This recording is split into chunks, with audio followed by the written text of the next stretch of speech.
Olá, irmãos. Vamos agora estudar o texto de Mateus capítulo 7, versículos de 21 a 27. Texto este que encerra o Sermão do Monte proferido pelo Senhor Jesus Cristo.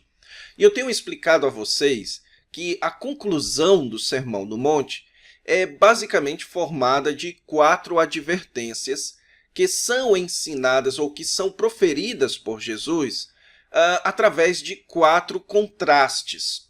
O primeiro contraste, nós já vimos na aula passada, é o contraste entre os dois caminhos. Na verdade, é um contraste entre duas portas que levam a dois caminhos. O Senhor Jesus Cristo fala de uma porta estreita que leva a um caminho que é apertado e uma porta larga que leva a um caminho que é espaçoso. E então você tem poucos entrando pela porta estreita e muitos entrando pelo caminho espaçoso. A advertência de Jesus aqui é que a gente não pode decidir ir pelo caminho mais convidativo. Então, o caminho onde você pode levar tudo o que você quiser, você pode, então, procurar o seu próprio conforto. Então, a advertência de Jesus é um chamado a procurarmos o seu caminho, a procurarmos decidir pelo seu discipulado. O seu discipulado, ele é restrito e ele leva a situações incômodas nesta vida. Porém, a porta estreita ou a porta larga que leva ao caminho espaçoso conduz à perdição escatológica, ao juízo futuro de Deus. E a porta estreita que leva ao caminho apertado conduz à vida, ao reino dos céus no futuro, ok? O Senhor Jesus também fala a respeito de 2 árvores. E aqui a sua advertência, ela é claramente afirmada no começo do versículo, quando ele diz: acautelai-vos dos falsos profetas. Então, eu expliquei a vocês que o Senhor Jesus irá agora trabalhar com o surgimento de falsos profetas no meio da comunidade dos discípulos. E Jesus, então, orienta ou adverte os seus discípulos a tomarem cuidado com os falsos profetas. Agora, a questão é como tomar cuidado, como identificar um falso profeta. Jesus, então, usa o contraste das 2 árvores, ok? Então, o Senhor Jesus Cristo fala de uma árvore boa e de uma árvore má. A árvore boa é a que produz bom fruto. A árvore má é a que produz fruto mau. Jesus diz que nem a árvore boa produz mau fruto, nem a árvore má produz bom fruto. E lembre-se que a ideia aqui é de algo que é significante, que é algo que é aproveitável. O fruto bom e o fruto mau é algo que é aproveitável. Então, o Senhor Jesus Cristo está falando que a principal forma de você identificar um falso profeta não é através daquilo que ele diz, através da sua aparência, através do seu comportamento externo, mas é através do seu compromisso com Jesus. Então, a árvore boa que produz bom fruto é a árvore que é comprometida com Jesus, com o ensino do Senhor Jesus Cristo. Então, o falso profeta, ele irá manifestar que não é um verdadeiro profeta através do seu compromisso moral com o Senhor Jesus Cristo. Você, então, em um momento ou outro, irá descobrir que alguém é um falso profeta através da expressão de seus compromissos éticos, seu compromisso moral, visto que este é o contexto do Sermão do Monte, ok? E agora, então, nessa aula, eu quero partir com vocês para os 2 últimos contrastes que o Senhor Jesus Cristo apresenta no seu sermão.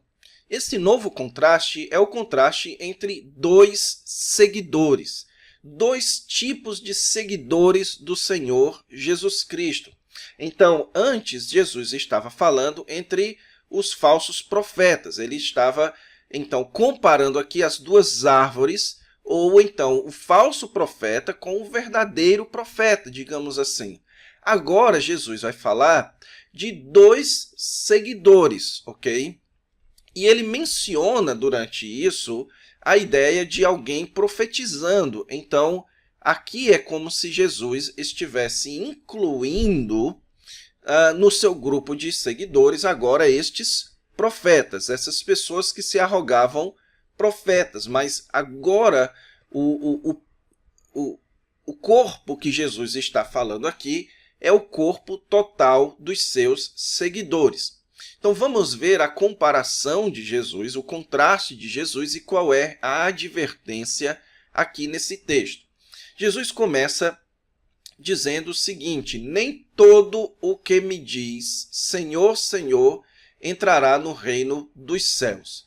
Então, aqui, claramente, o contraste que Jesus vai falar é entre o que entra no reino dos céus e entre o que não entra no reino dos céus. Então, você tem os seguidores de Jesus que entrarão no reino dos céus e os seguidores de Jesus que não entrarão no reino dos céus. Isso é muito importante porque Jesus estava falando ali, primeiro, das duas portas. Alguém poderia pensar que, por ter escolhido a Jesus, por ter decidido seguir a Jesus, havia entrado na porta estreita e, portanto, no caminho apertado, e por isso era um seguidor que herdaria a vida. Jesus, então, está mostrando que nem todo o que diz Senhor, Senhor, entrará no reino dos céus. Então, existe um contraste entre aquele seguidor que entrará no reino dos céus e aquele seguidor que não entrará no reino dos céus. E então, o Senhor Jesus Cristo utiliza aqui essa expressão, Senhor, Senhor. Essa repetição aqui, ela expressa uma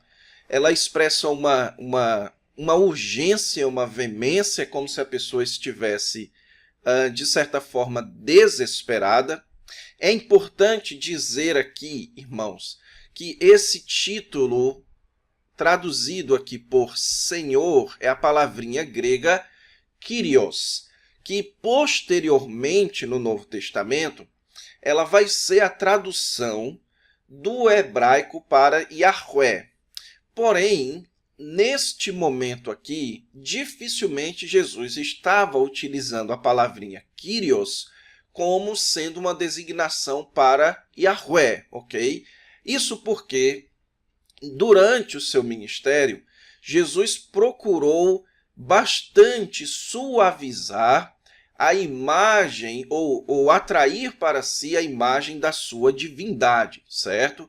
Então, dificilmente Jesus estaria utilizando aqui um título de divindade para si neste momento, ok? Então, o sentido aqui que Jesus utiliza para Senhor provavelmente é o mesmo que Pedro utilizou lá em Mateus capítulo 16, versículo 22, onde ele chama Jesus de Senhor, numa ideia de Jesus como sendo uma autoridade sobre ele, ok? Então, eu penso que é apenas nesse sentido que Jesus está utilizando o título de Senhor aqui. Então, o Senhor Jesus Cristo está falando de pessoas que vão chamá-lo de Senhor, que vão clamar por ele naquele dia da entrada ou do juízo para a entrada no reino dos céus. Então, veja aqui que o Senhor Jesus Cristo também coloca este reino dos céus no futuro, ok? Entrará no reino dos céus no futuro. E este reino dos céus, a entrada do reino dos céus, também é feito em um momento futuro de apartar.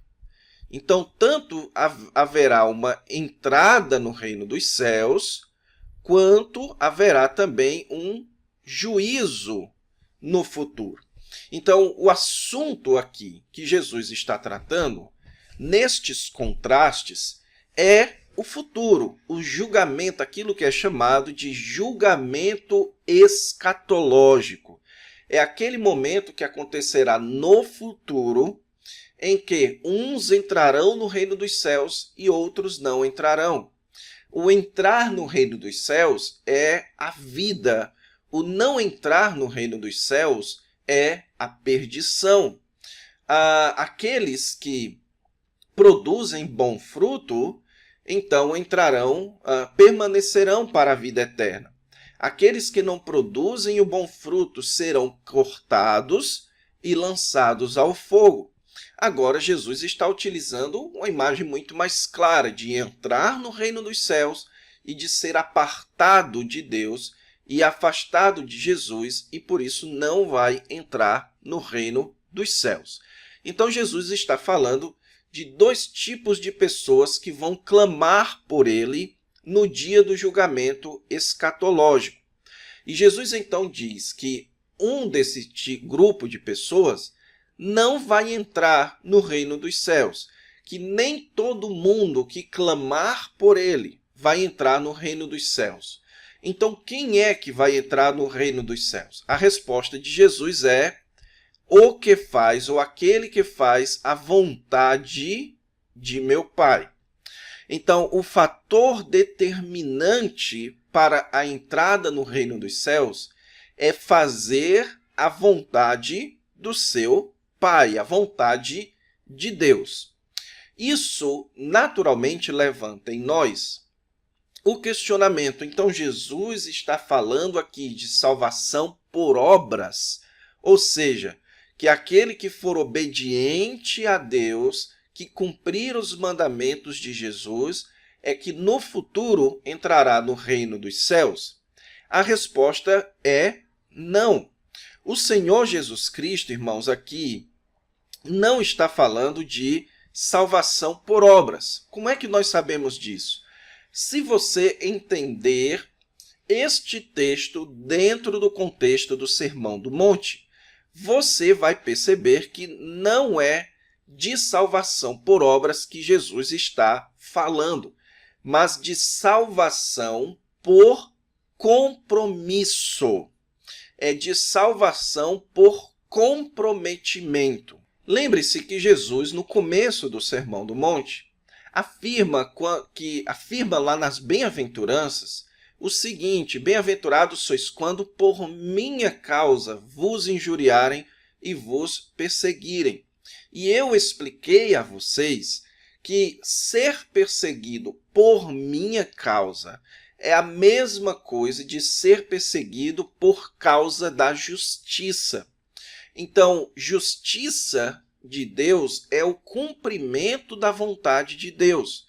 E cumprir a justiça de Deus é a mesma coisa de se aliar a Jesus. E aqueles, portanto, que se aliam a Jesus, cumprem os seus mandamentos. Então, o que o Senhor Jesus Cristo está dizendo aqui é que aqueles que vão entrar no reino dos céus são aqueles que se aliaram a ele e cumprem, então, os seus ensinos. Isso é o que o Novo Testamento vai chamar de fé no Senhor Jesus Cristo. A fé no Novo Testamento, a fé em Cristo no Novo Testamento, é você se tornar um aliado de Jesus, um comprometido com Jesus. Não é um mero consentimento intelectual, não é um mero consentimento de acreditar em Jesus, mas é um compromisso, um firmar um pacto com Jesus.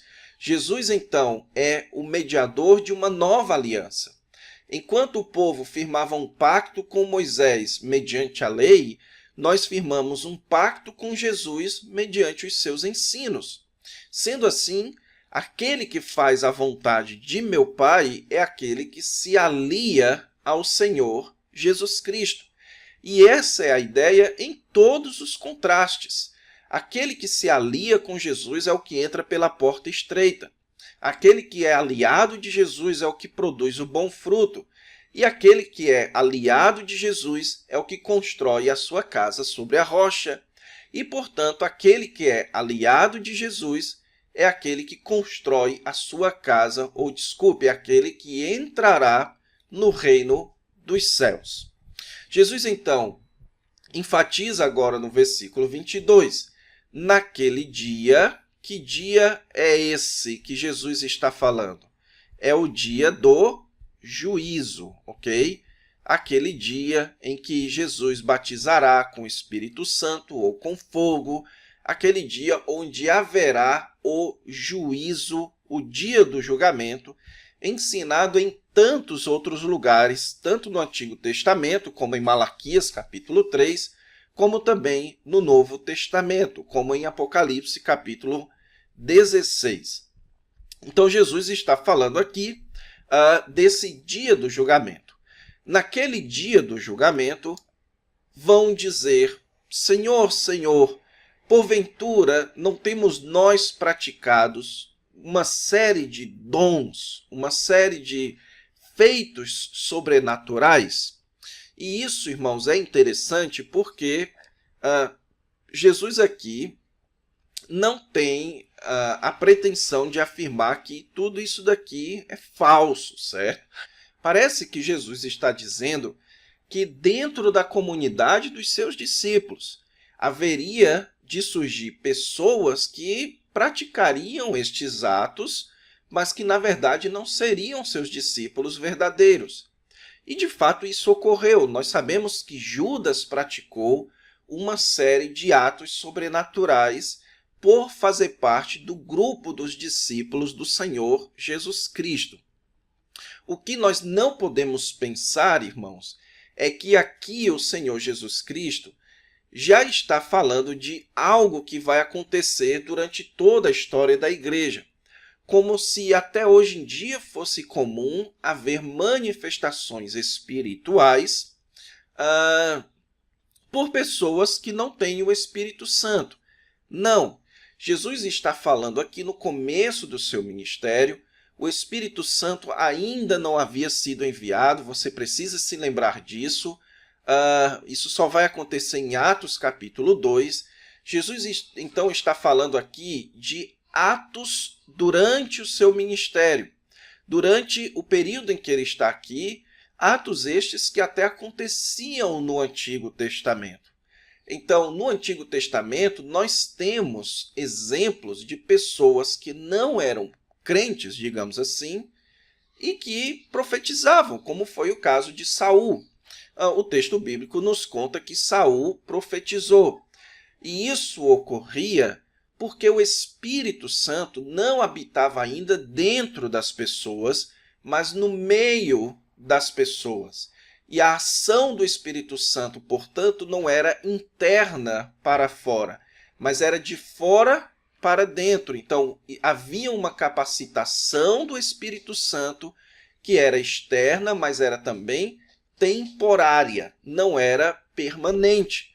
Por isso que era possível que pessoas agissem no poder do Espírito Santo sem que fossem crentes.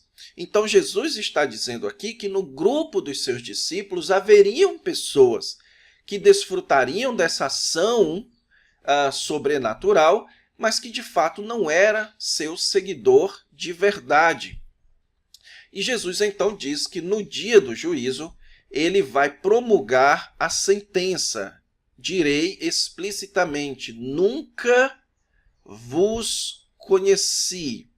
E essa ideia aqui, irmãos, de nunca vos conheci, era conhecidamente uma sentença de Deus. Então, na literatura judaica, era uma emissão de sentença de Deus. Deus dizer para alguém, eu não conheço você, não vou me relacionar com você. Por isso, se aparte de mim.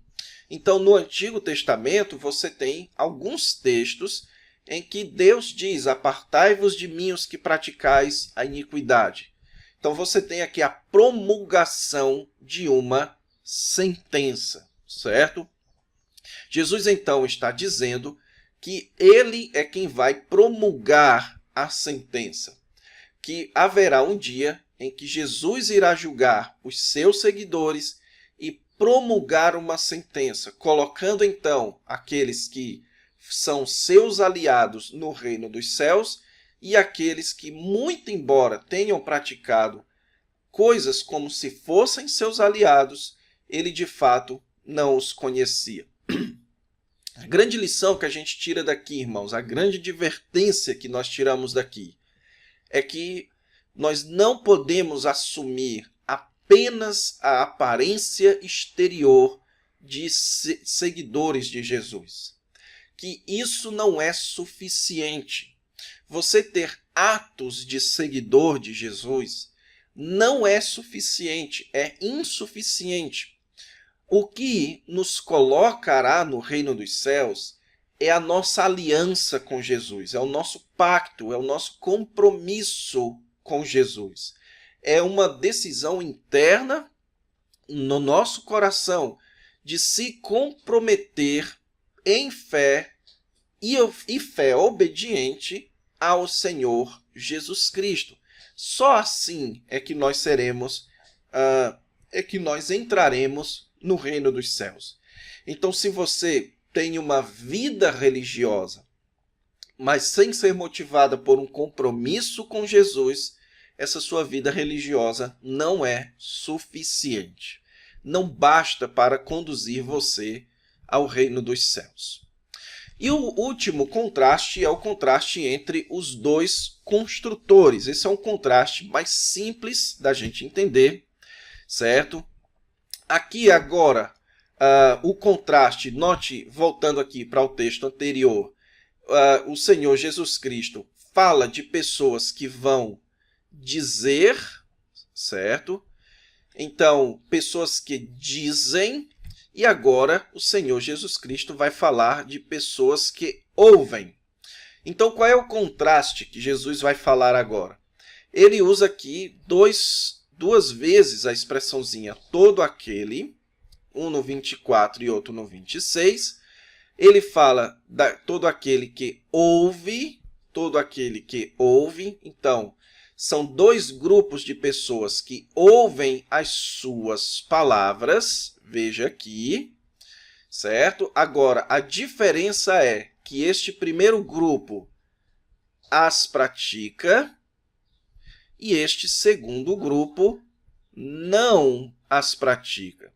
Então, você tem um grupo que ouve Jesus, um segundo grupo que ouve Jesus, mas o primeiro grupo pratica e o segundo grupo não pratica. Então, note que aqui existe mais uma vez entre seguidores de Jesus, aqueles que ouvem as palavras de Jesus, mas a definição do verdadeiro seguidor está não apenas na concordância de ouvir as palavras de Jesus, mas em praticar a palavra de Jesus.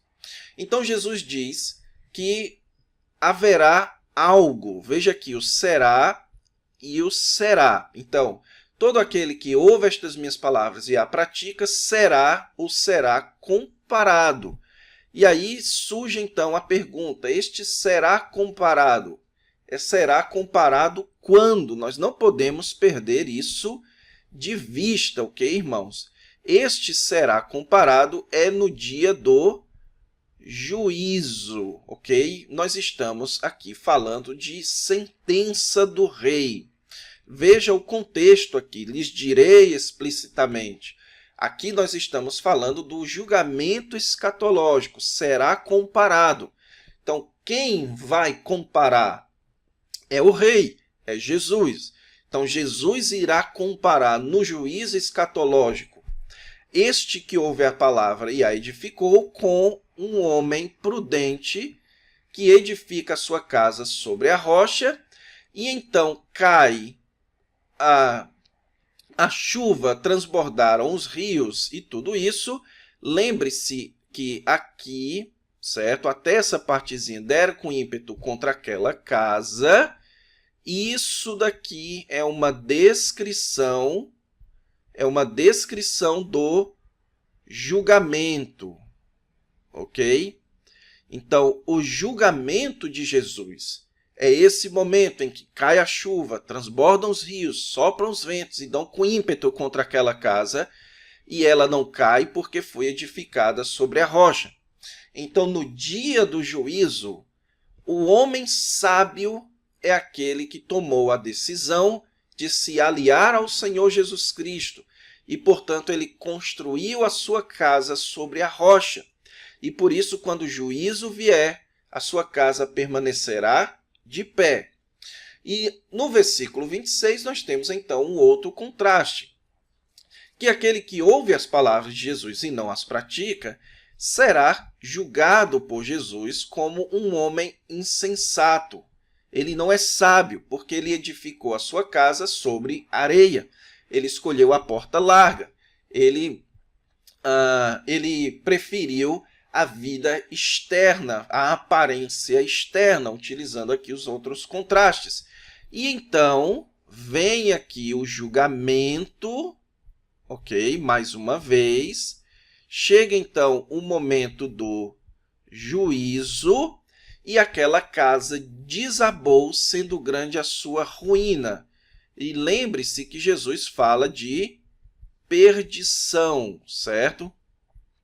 Jesus fala de perdição. Jesus também aqui fala de fogo no versículo 19, ser lançado ao fogo. Então, são todas essas ideias aqui. A ruína é a perdição, é o fogo. Então, Jesus está explicando aqui, portanto, que aqueles que constroem a sua vida em aliança, em pacto, em compromisso com Jesus, é um homem prudente, é um homem sábio, pois quando o juízo vier, ele permanecerá. Aquele, porém, que constrói a sua vida na aparência exterior, na árvore má, certo? Que não se alia com Jesus, é, portanto, alguém que constrói a sua vida na areia. Quando vier o juízo, a sua casa vai desabar. E é interessante, irmãos, que muitos utilizam esse texto aqui para falar de casamento. Eu mesmo já preguei sobre isso, certo? E muito embora exista uma aplicação remota, você pode falar que existe uma certa aplicação aqui sobre aquele que constrói a sua vida no ensino sobre Jesus, ela suporta as tribulações da vida.